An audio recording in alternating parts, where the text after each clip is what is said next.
నమస్కారం తెలుపుకుంటున్నాను. అయితే ముఖ్యంగా ఈరోజు ఈ సమావేశం తాలూకు ఉద్దేశం ఏంటంటే మాకవరపాలెం మండలంలో రాచపల్లి రెవెన్యూలో అయ్యన్న పాత్రి గారి ఆధ్వర్యంలో ఆర్డీఓ గారైన రమణ గారి సహకారంతో మరి భూ దోపిడీ బ్రహ్మాండంగా జరుగుతుందని చెప్పి మరి మీ ద్వారా తెలియపరచడం జరుగుతుంది. ఎందుకంటే అంటే రాచపల్లి రెవెన్యూలో కంపెనీలు వస్తాయని చెప్పి చెప్పడం జరుగుతుంది. చాలా సంతోషం. కంపెనీలు వస్తే మన ప్రాంతంలో చాలా మంది కూడా ఎంప్లాయ్మెంట్ జరుగుతుంది. చాలా సంతోషం. అయితే మొన్న అదే ప్రాంతంలో రాచపల్లి రెవెన్యూ ప్రాంతంలో 737 సర్వే నెంబర్లో ఒక గ్రామ సభ పెట్టడం జరిగింది. సుమారుగా 400 పైగా రైతులు అందులో ఉంటున్నట్టుగా వారందరూ గ్రామ సభ ఎలాగుందంటే ఆర్డీఓ గారు వెళ్ళి ఏదో తూతు మాత్రంగా జరిపేసి అడావుడిగా వచ్చారు. అసలు ఆ గ్రామ సభలో ఏదైతే పెట్టారో లిస్టులో 489 మంది లిస్టులో పెడితే పేర్లు ఉన్నాయి కానీ ఆ పేరు తాలూకా గ్రామం ఎవరు, ఏ గ్రామస్తుడో కూడా తెలియదు. మరి తండ్రి పేరు కూడా తెలియదు. ఏదో పేరు రాశారు, ఏదో తూతు మంత్రంగా చేశారు. అసలు కావాల్సింది ఏంటంటే పేరు ఉంటే వాళ్ళ తండ్రి పేరు ఏంటి, వాళ్ళు ఏ గ్రామం కూడా ఉండాలి లిస్టులో. ఆ లిస్టులో లేవు అవి. అయితే ముఖ్యంగా చెప్పాలంటే గత నెలలో మేము ఆర్టీఐకి అప్లై చేసాం. ఎవరైతే ఈ 406 ఎకరాల్లో ఉన్నారు, ఎవరైతే సాగులు ఉన్నారో వాళ్ళ పేర్లు ఇమ్మంటే మేము ఆర్టీఐకి అడిగితే 469 పేర్లు ఇచ్చారు గత నెలలో. మళ్ళీ ఇప్పుడు అదే భూమికి 489 మంది పెంచారు. అంటే 20 మందిని పెరగడం జరిగింది ఈ నెల రోజుల్లో. అలాగే గత నెలలో మేము అడిగిన ఆర్టీఐలో వేకెంట్ సైట్ ఎంత ఉందంటే 16.5 ఎకరాలు వేకెంట్ సైట్ అన్నారు. ఇప్పుడు చూస్తే అది 12 ఎకరాల 5 సెంట్లు పడిపోయింది. అలాగే గత నెలలో మేము అడిగిన దాంట్లో డిస్ప్యూట్ ల్యాండ్ ఎంత ఉందని చెప్పి అడిగితే 24 ఎకరాలు చూపించారు. ఇప్పుడు డిస్ప్యూట్ ల్యాండ్ 6 ఎకరాలు తగ్గించారు. అంటే ఈ గ్రామ సభ చేసేటప్పుడు గ్రామ సభలో ఎవరెవరికి ఇచ్చారు అనేది మనం తీసుకోవడంతో పాటు ముఖ్యంగా ఈ గ్రామ సభలో ఈ భూములు ఎన్ని తీసుకుంటున్నాం, ఏ కంపెనీకి తీసుకుంటుంది, ఎంత పరిహారం ఇస్తారు అనేది చెప్పాలి ఆర్డీఓ గారు. అసలు ఏవి చెప్పకుండా తూతు మంత్రంగా చెప్పి వెళ్ళిపోయారు. నాకు తెలిసి ఇప్పుడున్న ఆ భూమికి సంబంధించి మార్కెట్ వాల్యూ, గవర్నమెంట్ వాల్యూ 18 లక్షల రూపాయలు ఉంది. ఇప్పుడు అదే చెప్పాలి వాళ్ళు ఆర్డీఓ గారికి. మీకు పరిహారం ఇస్తాం, పలానా కంపెనీ వస్తుంది, ఇంకా 18 లక్షల రూపాయలు ఎకరానికి ఇస్తాం. లేదు మీ దగ్గర నుంచి మేము తీసుకొని పట్టాలన్నీ ఇచ్చి మరి పట్టాలు ఇచ్చిన తర్వాత 2 రెట్లు 3 రెట్లు మళ్ళీ మీకు పరిహారం ఇచ్చే విధంగా చేస్తామని చెప్పి ఏదో చెప్పాలి కదా ఆయన. మరి ఏమీ చెప్పకుండా ఆయన పరిహారం గురించి చెప్పలేదు, ఏ కంపెనీ చెప్పలేదు, ఏమీ తెలియదు. ఎందుకంటే ఈరోజు మొన్న ఉన్న వాల్యూలో సగం ఇస్తామని చెప్పి అన్నట్టుగా తెలిసింది. నేనేమన్నానంటే సుమారుగా ఆ 400 ఎకరాల్లో రైతులందరూ కూడా సుమారుగా 40 సంవత్సరాలు పైగా ఉన్నారు. 10 సంవత్సరాలు దాటితే పరిహారం అంతా కూడా మార్కెట్ వాల్యూ పరిహారం అంతా కూడా 100% ఇవ్వాలనేది యాక్ట్లో ఉంది. వీళ్ళు సగం అంటున్నారు. నేను మీ ద్వారా డిమాండ్ చేసేది ఏంటంటే ఏదైతే 40 సంవత్సరాలు పైగా ఉన్నారు వీళ్ళందరూ కూడా మరి 18 లక్షల రూపాయలు అక్కడ మార్కెట్ వాల్యూ ప్రస్తుతం ఉంది. 18 లక్షలని ఇవ్వాలి, లేదంటే పట్టాలు ఇవ్వండి. వాళ్ళందరికీ కూడా పట్టాలు ఇచ్చి మీరు కంపెనీకి తీసుకోండి, దాని మీద 18 లక్షల పైన 2 లక్షల్లో 2 రెట్లు 3 రెట్లు పెంచి ఇవ్వండి, అదే విధంగా న్యాయం చేయండి అని చెప్పి మీ ద్వారా డిమాండ్ చేయడం జరుగుతుంది. అంటే ఇప్పుడు ఏమంటున్నానంటే గతంలో కూడా మేము మెడికల్ కాలేజీకి సంబంధించి అక్కడ 6.5 లక్షల రూపాయలు మరి వాల్యూ ఉంటే దాన్ని 19.5 లక్షల రూపాయలు ఇచ్చాం మేము. ఆ విధంగా చేయాలని చెప్పి మరి మీ ద్వారా మరి కోరడం జరుగుతుంది. మరి ఎంత అంటే ఒక అరగంటలో ఆర్డీఓ గారు కంప్లీట్ చేశారు. ఎందుకంటే ఎక్కడ ఎవరైనా వచ్చి టీడీపీ నాయకులు ఏ విధంగా దోపిడీ చేశారో ఎక్కడ అడుగుతారనే ఉద్దేశం మీద మరి ఆ విధంగా వెళ్ళిపోవడం జరిగింది. ఎందుకంటే ఈరోజు ఆ ప్రాంతంలో 737 సర్వే నెంబర్లో సుమారుగా 4 పంచాయతీలు ఉన్నాయి. రాచపల్లి పంచాయతీ, రామన్నపాలెం, జీ కోడూరు, జీ వెంకటాంప పంచాయతీ, శివారి గ్రామాలు అందరూ కూడా అందులో సాగులో ఉన్నారు. వారందరూ కూడా సాగులో ఉండడం, వారందరూ కూడా ఎప్పటి నుంచి ఉండడం, వాళ్ళందరికీ పట్టాలు ఇవ్వడం, పరిహారం ఇవ్వడం సబు. కానీ వాటికి సంబంధం లేకుండా బేంబోయినపాలెం కానీ సెట్టిపల్లి వారు కానీ ఎలాగా అందులోకి వచ్చారో మాకు అర్థం కావట్లే. అక్కడ ఉన్న లబ్ధిదారులు ఇక్కడ ఎందుకు చేయించారో మాకు అర్థం కావట్లేదు. అంటే కేవలం ఏదైతే సెట్టిపాలెం సర్పంచ్ అక్కడ ఉన్నాడో అల్లు రామనాయుడు, అలాగే బేంబోయినపాలెం సర్పంచ్ ఎవరైతే ఉన్నారో రుత్తల నందకిషోర్, వాళ్ళ బినామీ పేర్లతో మరి దోపిడీ చేస్తారని చెప్పి మీ ద్వారా తెలియపరచడం జరుగుతుంది. అంటే ఇది కేవలం అయ్యన్న పాత్రుల ఆధ్వర్యంలో ఆర్డీఓ గారు రమణ గారి సహకారంతో ఈ భూ దోపిడీ జరుగుతుందని చెప్పి మీ ద్వారా తెలియపరచడం జరుగుతుంది. ఒక్క ఉదాహరణ చెప్పాలంటే వీళ్ళిద్దరు పేర్లు ఎందుకు చెప్పిందంటే మొన్నే చూసి ఈ మధ్యకాలంలో అక్కడ వాకర్ రోడ్ అని చెప్పి ఒక పేపర్లో చూసాం. అక్కడ ఫారెస్ట్ వేస్తుంటే ఫారెస్ట్ అధికారులు అడ్డుకున్నారంటే మేము పార్టీ నాయకులందరూ కూడా కలిసి వెళ్ళాం అక్కడికి. అసలు చూద్దాం అసలు పర్యవేక్షణ ఏం జరుగుతుంది, అసలు రోడ్డు వేస్తే మంచిదే కదా, కొంచెం దగ్గర అవుతుంది కదా అని చెప్పి పర్యవేక్షణకి వెళ్తే మేము వెళ్ళిన 10 నిమిషాలకే ఈ ఇద్దరు సర్పంచులు వచ్చి ఏదో పెద్ద కొంపలు మునిగిపోయినట్టు జనాలతో వచ్చి మేము పెట్టిన ప్రెస్ దగ్గర వాళ్ళు కూడా ప్రెస్ అంత అవసరం ఉంది నాకు అర్థం కావట్లేదు. అంటే ఈ రోజు అధికారం ఉందని చెప్పి మీరు ఏదో చేయాలని చెప్పి ఆలోచన.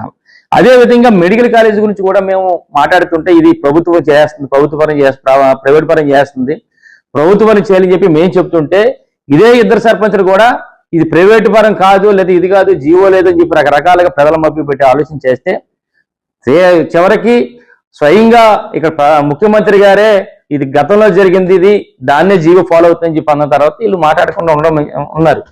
అంటే ఈ విధంగా ఎదురుదారి తిరిగే కార్యక్రమాలు చేస్తున్నారు. మొన్ననే చూస్తే జగనన్న వచ్చినప్పుడు మరి ఇదే సర్పంచ్ ఎవరైతే బియ్యంపోయినపాలెం సర్పంచ్ ఉన్నాడో 2:30కేమో రోడ్డు మీద నించుని జగన్ వస్తున్నాడు ఎవరు లేరు అంటాడు. ఆయనకి ఏం తెలిసేది? కొన్ని అరగంటల్లో కొన్ని వేల మంది అక్కడికి వస్తే ఏం మాటల్లో తెలియని పరిస్థితి. అంటే ఈ విధంగా ఏదో విధంగా చేయాలని.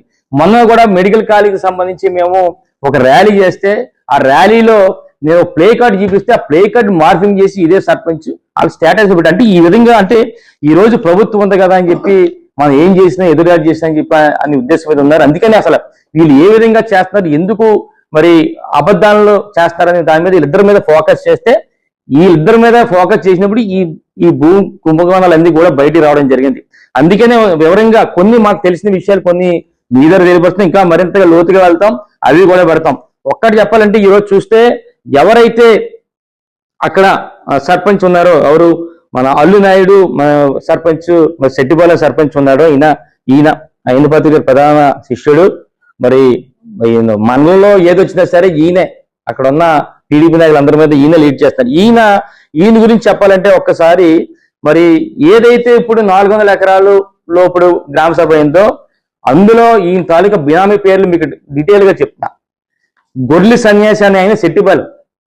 అసలు సెట్టిపాలెం ఇందాక చెప్పాను, సెట్టిపాలెం కానీ బేంబోయిపాలెం కానీ సంబంధించిన రైతులకి అక్కడ సంబంధం లేదు. కేవలం వీళ్ళందరినీ తీసుకెళ్లి అక్కడ చేస్తాడు. అల్లునాయుడు బినామీ పేర్లు అన్ని కూడా ఒకసారి మీ అందరూ కూడా చెప్తున్నాను. గొర్లి సన్యాసి ఎవరైతే ఎల్లు రామనాయుడు ఉన్నాడో సర్పంచ్ తాలూకా మావయ్య, ఈయనకి 2 ఎకరాలు అక్కడ. అలాగే అల్లు రామనాయుడు వీళ్ళ చిన్నాన్న కొడుకు, ఆయనకి ఎకరా. అలాగే అల్లు చింతల్లి అల్లునాయుడు పిన్ని, ఒక ఆవిడికి 50 సెంట్లు. అలాగే గొర్లి లక్ష్మి అల్లునాయుడు తాలూకా ఫ్యామిలీ, అలాగే 50 సెంట్లు. పులిగా లోవరాజు అది కూడా అల్లునాయుడికి సంబంధించిన ఆయన 2 ఎకరాల 15 సెంట్లు. అలాగే గొర్లి కొండబాబు వాళ్ళ మావయ్య 2 ఎకరాలు. అలాగే గుబ్బాల వెంకటరమణ వాళ్ళ తాలూకా అంచురుడు, సర్పంచ్ తాలూకా అంచురుడు 2 ఎకరాల 15 సెంట్లు. అలాగే గాలి శ్రీను ఆ బ్యాంకులో పనిచేస్తాడు, ఆయన కూడా ఈయన తాలూకా బినామీ, ఆయన ఎకరా 60 సెంట్లు. గొర్లి నాగమణి ఆయన తాలూకా బినామీ, ఆయన కూడా ఎకరా 70 సెంట్లు. అంటే సుమారుగా అల్లునాయుడు సర్పంచ్ తాలూకా బినామీ ఎంత అంటే 13 ఎకరాల 64 సెంట్లు. ఇవన్నీ కూడా సెట్టిపాలెంకి సంబంధించి ఈయన బినామీ అక్కడ పెట్టుకొని ఇవన్నీ కూడా గ్రామ సభలో అప్రూవల్ చేసుకున్నాడు. అంటే సుమారుగా ఈ గవర్నమెంట్ రేట్ ప్రకారం 18 లక్షలు కానీ ఇస్తే 13 ఎకరాల 64 సెంట్లకి సుమారుగా 2,45,00,000 రూపాయలు మరి కొద్ది రోజుల్లో మరి ఐందుపత్రిక దయ వల్ల ఈయన ఖాతాలో పడే అవకాశం ఉంది. అలాగే ఇంకో ఆయన ఉన్నాడు, ఇంకో పెద్ద ఆయన, ఎవరంటే ఈయన కూడా సర్పంచ్ నందకిషోర్ అని చెప్పి బేంబోయినపాలెం సర్పంచ్. ఈయన ఈ మధ్యకాలంలో మరి చాలా ఎక్కువగా ఆ ప్రాంతంలో ఏదైనా గొడవలు జరగాలంటే ఈయన 10 మంది ఉన్నారు ఈయన పక్కన. ఏ గొడవ జరగాలని సరుగుడు కారులో సరుగుడు దాని మీద గొడవ జరగాలని ఈయన వెళ్ళాలి, వీళ్ళు బ్యాచ్. అక్కడ ఏమైనా సంబంధించి గొడవలు కావాలంటే ఈయనే మొత్తం అందరిని కూడా వారు చేస్తున్నాడు. ఈయన తాలూకు చూస్తే ఈరోజు ఆయన కూడా కపిలవాసి సీఎన్ అని చెప్పి బేంబోయినపాలెం సంప్రదించి ఆయన కిషోర్ దగ్గర ఆయన దగ్గర ఉంటారు, ఎకరా 73 సెంట్లు. అలాగే బంగారు శేఖర్ అని చెప్పి ఆయన కూడా 2 ఎకరాలు ఆయనది కూడా అప్రూవల్ అయింది. చొప్ప మణిబాబు అని చెప్పి బేంబోయినపాలెమే ఆయన తాలూకు అంచుడు 50 సెంట్లు. కామిరెడ్డి నోకరాజు ఆయనది కూడా 38 సెంట్లు. విజయపు రాజుబాబు అని చెప్పి 70 సెంట్లు. అంటే సుమారుగా 5 ఎకరాల 31 సెంట్లు ఆయన బినామీ పేరు. అది కూడా ఆయనకి 18 లక్షలు చొప్పున ఇస్తే సుమారుగా 95 లక్షల కోటి రూపాయలు కూడా ఈయనకి. అంటే మరికొద్ది రోజుల్లో వీళ్ళిద్దరికి కూడా ఒకరికేమో 2.5 కోట్లు, ఒకరికేమో ₹1 కోటి వచ్చే అవకాశం ఐందుపత్రిక చేస్తారని చెప్పి మీ ద్వారా తెలియపడుతుంది. ఎందుకంటే ఆల్రెడీ అప్రూవల్ అయిపోయింది. ఇది కాకుండా ముఖ్యంగా గతంలో కూడా చెప్పాం ఏంటంటే సుమారుగా ఇది ఏదైతే 737 ఉందో సుమారుగా 1500 ఎకరాలు, ఇప్పటికే 400 ఎకరాలు ఇది ఉంటే ఇంకొక 1000 ఎకరాలు ఫారెస్ట్ ల్యాండ్ ఉంది. ఫారెస్ట్ ల్యాండ్ లో కొంతమంది నిజంగా చాలా మంది స్వాగులు ఉన్నారు. అయినప్పటికీ కూడా వీళ్ళందరూ కూడా మళ్ళీ అక్కడ కూడా బినామీ పేర్లు పెట్టి అక్కడ స్వాగులు ఉన్నట్లుగా చూపించుకొని కోర్టుకి వెళ్ళారు. కోర్టుకి కూడా వెళ్ళి ఏంటంటే అక్కడ ఏదైతే ఫారెస్ట్ డిపార్ట్మెంట్ లో రేంజర్ గారు వీళ్ళు సొప్పట్టుకున్నారో ఆ భూములు ఫారెస్ట్ కాదని చెప్పడం కోసం మరి ఏదైతే ఫారెస్ట్ కాదన్నప్పుడు వెంటనే ఆర్డీఓ గారు ఏం చేస్తారంటే ఇవన్నీ కూడా 1000 ఎకరాలు కూడా మరి టీడీపీ వారికి దారాలు వచ్చేసి కార్యక్రమం జరుగుతుంది. అందులో కూడా ఏంటంటే అందులో సాగులో ఉన్నట్టుగా మరి అది కూడా చేపడం జరిగింది. ఎందుకు కోర్టుకు వేశారు, నిజంగా సాగులో లేరు.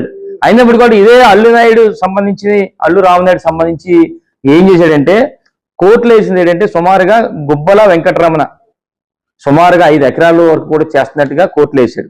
చీపురువెల్లి వెంకటరమణ కూడా 5 ఎకరాలు అని అంటున్నారు. ఇదంతా కూడా సెట్టిపల్లికి సంబంధించింది. గొర్రెలి సూర్యబాబు 3 ఎకరాలు, కొంచా లక్ష్మి 2 ఎకరాలు, పులుగా దేవుడమ్మ 2 ఎకరాలు, దొంగల రాజలక్ష్మి 3 ఎకరాలు, బంగారు దండమ్మ 3 ఎకరాలు, చీపురుపల్లి గంగయ్య 3 ఎకరాలు, గొబ్బల రాజులమ్మ 3 ఎకరాలు, అడిగర్ల శ్రీను అంటే తండ్రి గంగరాజు 2 ఎకరాలు, గొర్రెలి సూర్యనారాయణమూర్తి 3 ఎకరాలు, గుదే అప్పారం 3 ఎకరాలు, గొర్రెలి బావులు 3 ఎకరాలు. అంటే సుమారుగా ఎవరైతే అల్లు రామనాయుడు సర్పంచ్ ఉన్నాడో ఆయన బినామీ పేర్లన్నీ కూడా సుమారుగా 40 ఎకరాల్లో మేము సాగులో ఉంటున్నామని చెప్పి హైకోర్టులో వేశారు. అంటే హైకోర్టు వారిని మభ్యపెట్టి ఏదో విధంగా 40 ఎకరాలు తీసుకోవాలి, సాగులో ఉన్నట్టుగా సర్టిఫికేట్లు తీసుకునే పట్టాలు తీసుకోవాలని చెప్పి అక్కడ సాగులో లేకపోయినప్పుడు కూడా ఆయన తాలూకా బినామీలు కేవలం 40 ఎకరాలు మరి తీసుకుంటున్నారు. అదే విధంగా రెండోది కూడా రొత్తల నందకిషోర్, ఆయనది కూడా సేమ్ అలాగే. ఆయనకి సంబంధించి బేంబోయినపాలెంకి సంబంధించి రొత్తల భైరవ రమేష్ సర్పంచ్ తాలూకా సొంత అన్నయ్య, ఆయనేమో 2 ఎకరాలు సాగు చేస్తున్నట్టుగా. రొత్తల వీరారత్నం సొంత మధురు వాళ్ళ అమ్మ పేరునేమో 3 ఎకరాలు. కామిరెడ్డి నోకరాజు సుమారుగా 2 నుంచి 5 ఎకరాలు అంటే 5 ఎకరాలు. బంగారు శేఖర్ ఒక 5 ఎకరాలు, గండి లావరాజు 3 ఎకరాలు, గండి అప్పలాయుడు 3 ఎకరాలు, గండి చిరంజీవి 3 ఎకరాలు, లాల వచ్చేమో 3 ఎకరాలు. ఈ విధంగా 27 ఎకరాలు మరి ఏదైతే నందకిషోర్ ఉన్నాడో 27 ఎకరాలు ఆయనకి సంబంధించి బినామీ అక్కడ ఉన్నట్టుగా కోర్టులో వేశారు. అంటే ఇప్పుడు మీకు చెప్తాం కదా, ఇదైతే 40 ఎకరాలు 27 ఎకరాలు అంటే మొత్తంగా ఏంటంటే వీళ్ళందరూ కూడా కోర్టు వారిని మభ్యపెట్టి అవన్నీ కూడా పట్టాలు తీసుకునే కార్యక్రమం చేస్తారంటే ఈ విధంగా టీడీపీకి చెందిన సెట్టిపాలెం సర్పంచ్ అల్లు రామనాయుడు ఇప్పటికే 13.5 ఎకరాలు సుమారుగా 13.64 ఎకరాలు గ్రామ సభ తీర్మానం చేసుకున్నాడు. హైకోర్టులో 40 ఎకరాలు అంటే ఇదంతా కలిపి సుమారుగా అల్లు రామనాయుడు అకౌంట్ లో 53 ఎకరాల దోపిడీ కార్యక్రమం జరగబోతుంది. అలాగే మరొక బేంబోయినపల్లి సర్పంచ్ నందకిషోర్ కూడా ఇప్పటికే 5 ఎకరాల 30 సెంట్లకు గ్రామ సభ ఆమోదం తెలిపింది.